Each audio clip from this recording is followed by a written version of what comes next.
Alhamdulillah, alhamdulillah ala ni'matil iman, alhamdulillah ala ni'matil Islam. Tolong dengarkan, ada beberapa pertanyaan. Ini enggak semua pertanyaan bisa dijawab ini. Banyak benar pertanyaannya. Ya, tentunya yang bisa saya jawab, yang tidak wallahu a'lam bishawab. Ada seorang bertanya, ada seorang ikhwan berguru kepada seorang guru yang dia pernah belajar kepada Syekh bin Baz. Kemudian orang itu tidak berjenggot. Kemudian apakah boleh?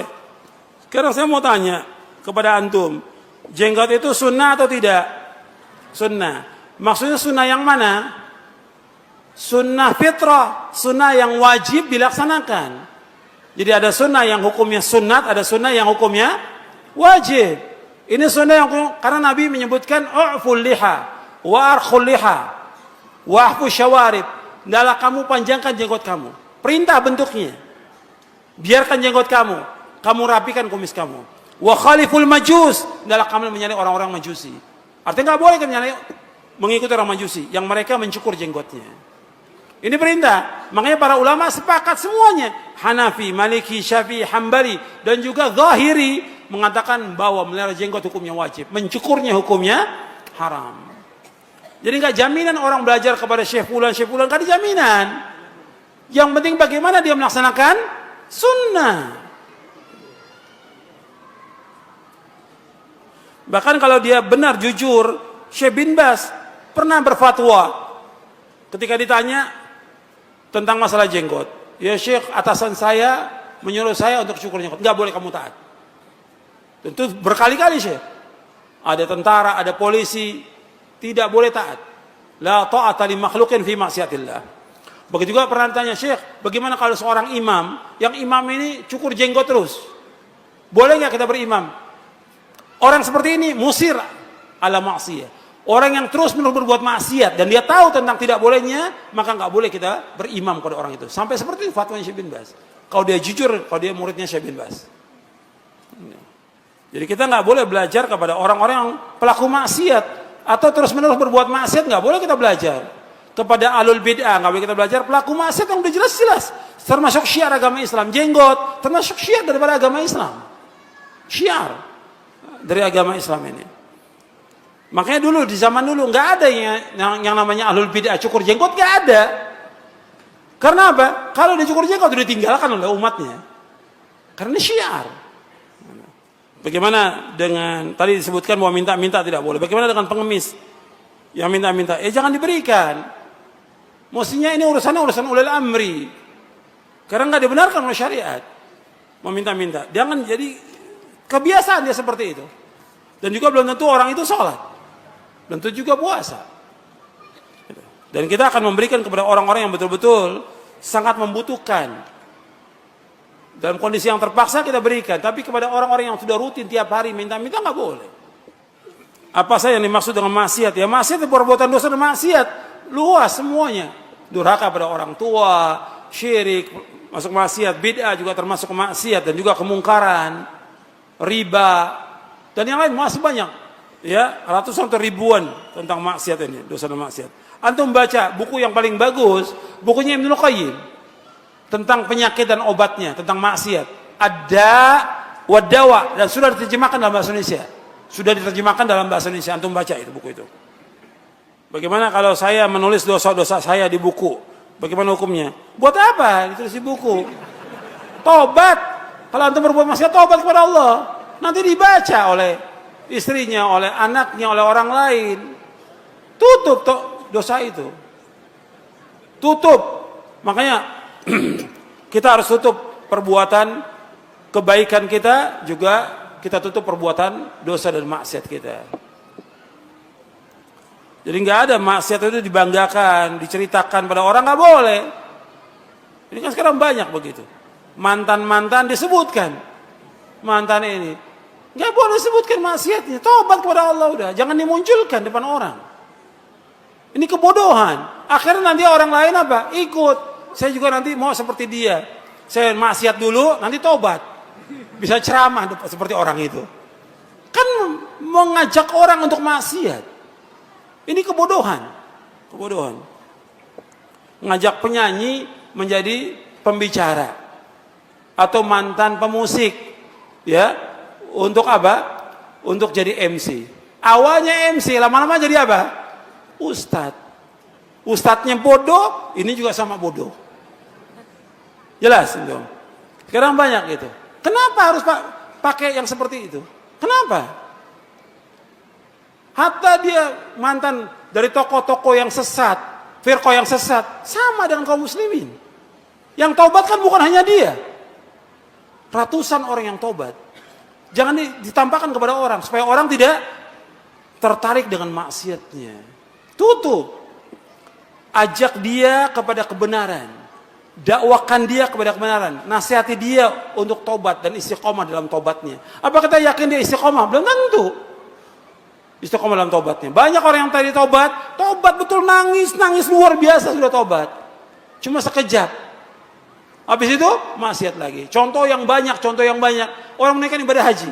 Waktu di Arafah nangis, Masya Allah nangisnya. Pulang maksiat lagi. Iya nggak? Banyak yang seperti itu. Makanya kita orang-orang yang tobat sama seperti yang lain. Disuruh dia untuk belajar agama yang benar, tobat yang ikhlas, jujur, istiqomah. Bukan kemudian dibanggakan, nggak boleh di depan umum. Bagaimana kita infak kepada lembaga atau yayasan pergerakan? Antum infak kepada pondok-pondok salaf banyak, janda-janda miskin, orang-orang miskin, anak-anak yatim, membantu sekolah mereka yang sekolah di pondok, banyak yang nggak mampu. Pondok-pondok salaf banyak yang perlu antum bantu. Disebutkan dalam ayat bahwa wa fi amwalihim haqqul lis-sa'il wal mahrum. Pada harta mereka ada hak bagi yang sudah ketahui bagi orang yang minta dan juga yang tidak minta. Tapi kita lihat, tentunya yang minta ini orang-orang yang kita tahu tentang sholat. Sekarang ada orang yang jelas dia minta-minta nggak sholat, masa kita berikan? Orang yang nggak sholat ini orang pelaku dosa besar atau bukan? Orang yang nggak sholat pelaku dosa besar. Bahkan sebagian ulama mengatakan apa? Kafir. Orang yang nggak sholat dia pelaku dosa besar, lebih besar dosanya daripada minum khamr, lebih besar daripada zina, lebih besar daripada mencuri. Kok dikasih uang? Nggak sholat. Mestinya dia diajak untuk sholat, diajak untuk ibadah kepada Allah. Kalau diberikan uang akan terus dia seperti itu. Dan pemerintah juga memberikan mestinya lapangan kerja buat mereka. Mestinya itu kewajiban pemerintah, ulil amri. Di mana kita mengadakan kajian di mal-mal dan juga di hotel-hotel untuk menarik orang mengaji. Apa nggak ada masjid lagi? Masjid itu udah nggak ada nih. Ajak masjid, sebaik-baik tempat di muka bumi apa? Kata Nabi, masjid. Ajak, dengan di masjid ini malaikat akan datang kan. Malaikat kumpul, memberikan rahmat, turun menghormati. Kalau di mall yang ada apa? Setan. Pasar itu kan tempatnya apa? Pasar kata Nabi tempatnya apa? Setan. Jangan kamu yang pertama masuk ke dalam pasar kata Nabi. Tempatnya setan. Mestinya dia ajak di masjid. Sekarang kan orang ingin menarik orang untuk dakwah. Ajak mereka, undang mereka ke masjid. Sama semua. Dakwah dari zaman Nabi sampai sama. Jangan kita robah dakwah itu. Jangan dirobah. Nanti hasilnya ya seperti itu juga orangnya. Kalau kita ingin orang yang berkualitas, istiqomah dan semuanya, ajak dia di masjid. Ibadah di masjid. Bukan di rumah-rumah. Bukan di hotel. Semua orang sama dalam pandangan Allah. Ketika kita sholat, apa dibedakan? Sholat ini saf depan orang kaya, saf belakang orang miskin. Ada nggak? Nggak ada. Sekarang ngaji itu nuntut ilmu ibadah bukan? Ibadah. Kalau ibadah nggak bisa dibedakan, sama semua manusia. Paham? Sama. Kita justru perhatikan kaum masakin. Maka Nabi ketika SAW, orang-orang Quraisy minta. Orang Quraisy, tokoh-tokohnya minta Nabi berdakwah, tapi nggak ada orang-orang miskin. Kayak Sa'ad bin Abi Waqqas, Bilal, dan yang lainnya. Nggak mau mereka. Nggak mau. Allah turunkan ayat menegur Nabi. Dan kamu usir mereka. Wala tatrul ladzina yad'una rabbahum bil ghadati wal 'ashyi yuriduna wajhah. Jangan kamu usir mereka. Dilarang Nabi membedakan antara orang kaya dengan orang miskin. Gak boleh. Semua sama. Yang paling mulia di sisi Allah yang mana? Inna akramakum indallahi atqakum. Tentang duduk dengan ahlul bid'ah, maksudnya kita nggak bergaul, menjadikan dia sebagai teman dekat nggak boleh. Menjadikan ahlul bid'ah sebagai teman dekat kita nggak boleh. Nggak boleh. Kenapa? Akan berpengaruh. Sebab al-mar'u ala dini khalili, kata Nabi. Seorang itu tergantung dari apa? Agama temannya. Temannya punya pengaruh pada dia. Dan kita jangan merasa, oh saya sih kuat. Saya kan udah ngaji. Jangan sok. Ini muridnya Ibnu Abbas. Bisa jadi apa? Khawarij. Atau dia merasa saya ustadz. Insya Allah saya duduk sama ahlul bid'ah nggak pengaruh. Dulu para Imam Tawus, Imam Ahlus Sunnah, ada ahlul bid'ah membacakan ayat. Pergi kamu. Saya yang pergi atau kamu yang pergi? Tegas. Kalau sekarang ini nggak punya sikap Ahlus Sunnah kepada ahlul bid'ah, nggak punya sikap. Harus punya sikap kepada ahlul bid'ah. Sebagaimana mereka juga punya sikap. Mereka nggak senang dengan pengajian kita, nggak senang dengan dakwah kita. Tapi kita disuruh untuk membenarkan perbuatan mereka, nggak bisa. Yang batil tetap batil selamanya batil. Yang bid'ah tetap bid'ah selamanya, nggak ada bid'ah hasanah dalam Islam. Harus punya sikap orang Islam itu. Ini ada pertanyaan, istri saya hamil, disuruh orang tua kalau umur 4 bulan pulang kampung, diadakan selamatan baca Quran, dimandikan dengan air, dengan yang sudah ditiup oleh orang-orang yang baca Quran tadi. Kemudian 7 bulan juga diselamatkan. Ini nggak ada, ini semua bid'ah. Ini semua perbuatan bid'ah. Dan nggak ada manfaat sama sekali buat anaknya. Nggak ada, bukan dari Nabi. Yang ada bagi dia ibadah kepada Allah, dia doa agar diberikan keselamatan tentang dirinya, anaknya. Kemudian juga dia nanti setelah melahirkan, yang ada akikah di hari ke-7 untuk anak laki, 2 ekor kambing untuk anak perempuan, 1 ekor kambing. Itu bagikan kepada keluarga, kepada tetangga, kepada kaum muslimin. Itu yang ada. Tapi seperti ini nggak ada. Selamatan 4 bulan, 7 bulan, nggak ada dalam Islam. Bagaimana supaya kita bisa qanaah? Artinya kita puas dengan apa yang Allah berikan kepada kita. Rezeki yang Allah berikan. Antum perhatikan. Apakah rezeki yang Allah berikan sama semuanya? Enggak sama. Allah yabsutu rizqa liman yasha'u min ibadi wa yaqdir. Allah meluaskan rezeki dari hambanya yang Allah kehendaki, ada juga yang disempitkan. Tentunya semua ada hikmah. Enggak mungkin semuanya luas rezekinya. Enggak mungkin juga semuanya sempit. Enggak mungkin. Saya bahas panjang lebar di buku Kiat-Kiat Islam Mengatasi Kemiskinan. Saya jelaskan itu. Rezeki Allah sudah bagi. Cuma kita wajib ikhtiar. Tapi kalau kita beriman dan bertakwa kepada Allah, diberikan keberkahan rezeki itu. Nabi berlindung dari kefakiran. Nabi berlindung kepada Allah dari kefakiran. Nabi nggak takut umatnya fakir. Tapi Nabi juga berlindung dari kefakiran. Kita tetap usaha. Dan mohon kepada Allah rezeki itu. Jangan kepada manusia. Nanti akan diberikan barokah rezeki itu. Sedikit barokah. Antum bisa banyak lihat orang kaya. Gajinya Masya Allah sebulan. Puluhan juta. Tapi nggak ada keberkahan. Tapi ada orang yang gajinya cuma 1 juta atau 3 juta. Barokah. Cukup buat istrinya, anaknya, orang tua cukup. Itu barokah. Makanya kita harus puas dengan rezeki yang Allah berikan. Maka kita jadi orang yang paling kaya di muka bumi ini. Saya mengamati perkembangan dakwah salafiyah. Khususnya tempat saya. Sejak zaman dahulu, kalau saya amati, dulu para da'i salafi sangat semangat untuk memberantas syirik dan bid'ah. Namun sekarang sedikit di antara mereka yang melakukan itu. Yang disampaikan masalah-masalah yang pada umumnya disepakati oleh umat Islam. Bagaimana tentang ini? Ya kalau antum melihat da'i yang seperti itu, ya antum ingatkan dong. Kan pokoknya dakwah adalah apa?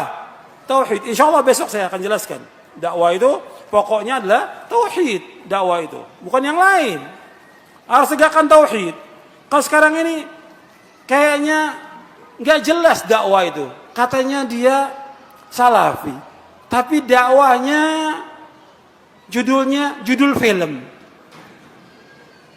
Ada nggak seperti itu? Ada. Lo antum ini mau dakwah, mau main film? Oh, sudah kejelasan. Antum mau dakwah, mau main film sinetron. Kadang-kadang sebelahnya juga mantan apa? mantan artis. Antum ini mau dakwah. Ini dakwah ini ngajak orang kepada agama yang benar. Ngajak orang bagaimana orang ibadah kepada Allah. Mengajak orang ke sorga. Mengajak orang kepada akhirat. Tuntunan yang benar, bukan tontonan. Dakwah itu tuntunan, bukan tontonan. Bukan nyari bagaimana orang supaya ikut. Enggak. Kita mengajak orang kepada orang mau ikut, silakan, gak ikut karena masalah dalam dakwah. Bukan banyaknya orang, bukan. Allah menyebutkan dalam Al-Quran, "Faman syaa'a falyu'min wa man syaa'a falyakfur." Siapa yang mau iman silakan iman, yang mau kufur silakan kufur. Dai itu seperti orang yang mengundang makan. Kalau orang kita undang, dia datang, dapat hidayah dia. Tapi kalau dia nggak datang, sudah dia seperti itu. Makanya antum perhatikan dakwah ini harus tegas, jelas, manhaj jelas, tauhid, ajak tauhid. Dakwah yang tidak mengajak pada tauhid menyimpang dari manhajnya para nabi dan para rasul alaihi wassalatu wassalam. Yang insya Allah besok saya akan jelaskan tentang kaidahnya. Bagaimana kalau kita sudah berusaha untuk istiqomah, tetapi keluarga tidak mendukung, nggak ada masalah. Kita tetap disuruh oleh Allah untuk istiqamah. Fastaqim kama umirta wa man taba ma'aka wa la tatghaw. Dalam kamu istiqamah kepada apa yang Allah perintahkan kepada kamu. Bersama orang-orang yang taubat bersama kamu dan jangan melewati batas. Kita tetap berusaha bagaimana mengajak orang tua, mengajak keluarga untuk kembali kepada sunnah, kembali ketaatan kepada Allah. Kalau mereka nggak mendukung, tetap kita istiqamah. Karena kita ingin masuk surga, jangan ikuti orang yang salah atau maksiat. Atau beda, jangan. Kita harus tetap istiqomah dan tegar di atas sunnah Nabi. Memang istiqomah itu berat, cobaannya juga berat. Setan berusaha bagaimana supaya kita istiqomah. Tapi kita berusaha mengajak dengan cara yang baik. Makanya kalau kita lihat kepada keluarga itu, pertama kali kita ancam mereka. Allah menyuruh Nabi Muhammad SAW kepada keluarganya memberikan kabar gembira atau mengancam. Saya tanya kepada antum. Nabi disuruh Allah memberikan kabar gembira atau mengancam? Mengancam. Allah berfirman, wa anzir ashiratakal aqrabin. Ancam keluarga kamu yang terdekat. Jadi dakwah itu pada akhirnya mengancam orang, menjelaskan kalau kamu taat dapat pahala. Kamu taat. Kalau kamu tidak taat, kamu dapatkan azab di dunia, di kubur dan nanti di akhirat. Diancam. Kamu akan dapat siksa dari Allah. Makanya Allah menyebutkan dalam Al-Quran orang-orang yang menyalahi perintah Rasulullah mendapatkan ancaman yang berat di dunia dan juga nanti di akhirat. Makanya orang-orang yang menuntut ilmu itu pulang dari menuntut ilmu mestinya dia mengancam kaumnya. Orang yang menuntut ilmu, ya, dia belajar di sini, di pondok atau di Timur Tengah, pulangnya mesti apa? Mengancam kaumnya tujuannya. Tujuannya itu. Liyunziru qaumahum idza raja'u ilaihim la'allahum yahdharun. Allah sebutkan dalam surah Taubah agar mereka yang tafaqquh fid din ini mengancam keluarga mereka bila mereka pulang ke kampung mereka, kepada keluarga mereka, agar mereka hati-hati. Sekarang enggak diancam, enggak dikasih peringatan, dibiarkan, enggak boleh. Terus kita harus peringatan. Allah berfirman, ya ayyuhalladzina amanu qu anfusakum wa ahlikum nar. Wahai yang beriman, jaga diri kamu dan keluarga kamu dari apa? Dari api neraka. Ancam mereka dengan neraka supaya mereka takut dan berhati-hati.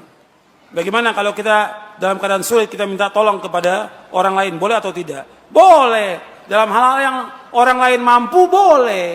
Yang nggak boleh kalau orang itu tidak mampu. Seperti tolong menolong, pinjam meminjam uang. Boleh kita minta tolong pada dia, minta bantuan karena kita mengalami kesulitan dan sudah berusaha nggak mampu kita. Boleh.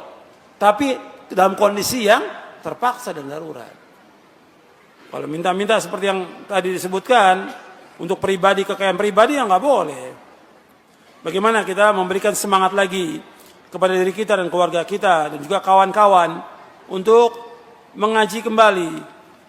Bahwa ada juga orang-orang yang kemudian dia futur, lemah semangatnya. Ya diingatkan. Kalau orang-orang udah lemah, futur, diingatkan. Kenapa harus futur? Kita harus semangat. Kita bandingkan begini, antum perhatikan. Tolong perhatikan. Orang yang berbuat maksiat, futur enggak dia? Terus maksiat. Orang yang beda, futur enggak? Siang bid'ah, sore bid'ah, malam nyanyi terus dia. Iya enggak? Yang syirik, antum lihat dia ampel.